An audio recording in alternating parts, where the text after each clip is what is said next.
जब आओगी तो खोया हुआ पाओगी। मेरी तन्हाई में ख्वाबों के सिवा कुछ नहीं। मेरे कमरे को सजाने की तमन्ना है तुम्हें। मेरे कमरे को सजाने की तमन्ना है तुम्हें। मेरे कमरे में किताबों के सिवा कुछ नहीं।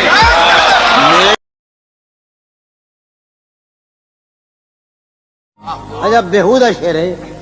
इसको दरमियान न लाओ कि मैं चीखता हूँ बदन की उसरत में। क्या कहने, सुभान अल्लाह सुभान अल्लाह। जिंदगी किस तरह बसर होगी,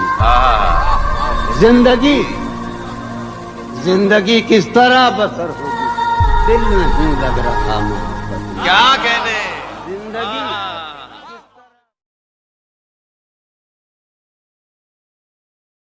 मुझे चैन क्यों नहीं पड़ता,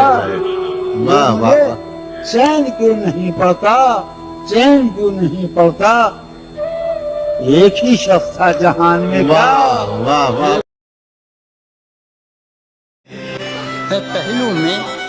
है पहलू में टके की एक हसीना तेरी फुरकत गुजारी है। जफर इकबाल और शाह भाई, वो है जान अब हर एक महफिल की।